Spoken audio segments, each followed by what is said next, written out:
harusnya aduan kami itu dilaporkan kepada Presiden Prabowo Subianto.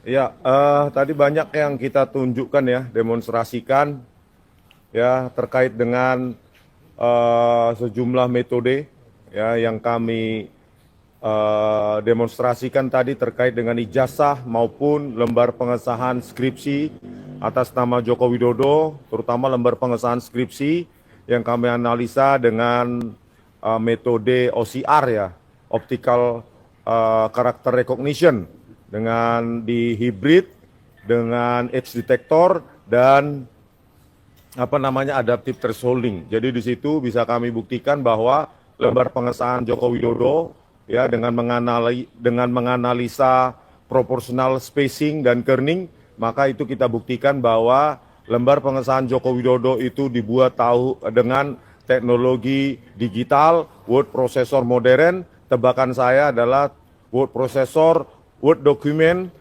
yang ada di Microsoft Windows tahun 2003-2004. Ya, begitu juga dengan ijazah, kita bandingkan ijazah Pronojiwo ya dengan overlapping detection itu tidak identik.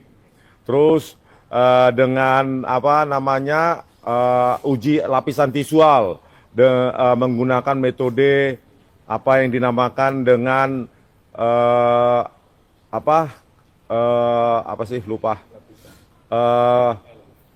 ELA juga, dan satu lagi uji lapisan visual itu menggunakan Cummins clustering ya, maklum ya banyak metodenya soalnya Cummins clustering, tetapi di dalam buku nanti setiap metode ini setiap uji-uji ini kami buktikan bukan hanya dengan satu metode, sampai 3 ya. Jadi dalam untuk mendapatkan kesimpulan kita uji dengan 3 metode. Itu nanti bisa dibeli lewat e-book. E-book gratis nggak, Bu?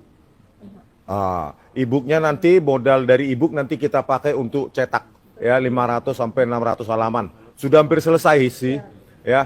Terus di situ juga saya tunjukkan kepada Kompolnas yang mengawasi kinerja kepolisian yang seharusnya melaporkan langsung kepada Presiden, bukan kepada Jokowi ya. Semoga laporan aduan kami ini bukan dilaporkan kepada Jokowi di Solo karena dia sudah mantan. Harusnya aduan kami itu dilaporkan kepada Presiden Prabowo Subianto. Bahwa saya tunjukkan tadi ya, laboratorium forensik Bareskrim Polri itu laboratorium tidak punya harga diri, suka memanipulasi, rusak, kotor ya, karena hasilnya berdasarkan pesanan. Salah satu kasus dari sekian banyak, salah 3 kasus Vina Cirebon, kasus KM50, kasus Jessica Wongso terutama ya. Polisi setannya siapa?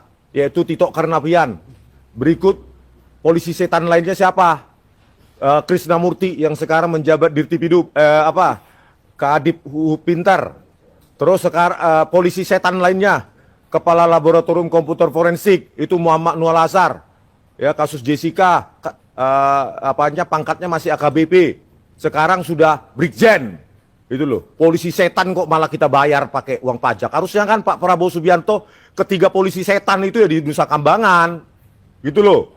Ya.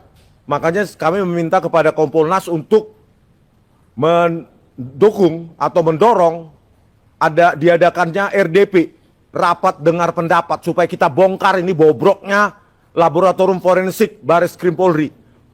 Sembari kita berikan usulan agar laboratorium forensik itu tidak di dalam struktur kepolisian. Dia harus di luar.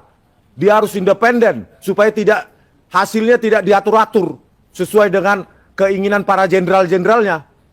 Ya, karena apa? Penegakan hukum di Indonesia dimulai dari hulu, yaitu kepolisian. Hulunya kepolisian lagi, hulu dari hulu adalah laboratorium forensik. Bayangkan kalau hasil laboratorium forensik yang sudah dimanipulasi dipakai oleh jaksa dalam penuntutan, dipakai oleh hakim dalam pertimbangan keputusannya, mau jadi apa Indonesia ini? Ya, pantas saja menurut Indeks Mundi kepolisian Indonesia menjadi kepolisian terkotor, terkorup se-Asia Tenggara.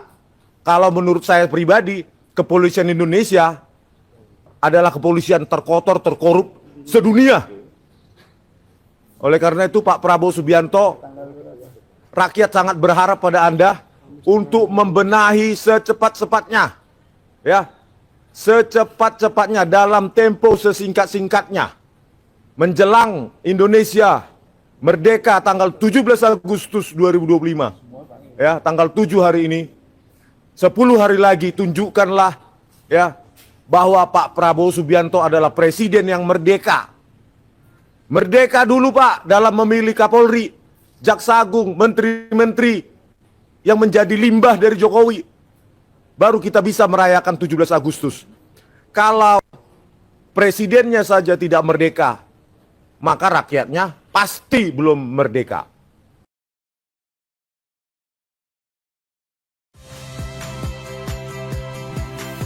Saya Radi Saputro. Saksikan program-program Kompas TV melalui siaran digital, pay TV dan media streaming lainnya. Kompas TV, independen, terpercaya.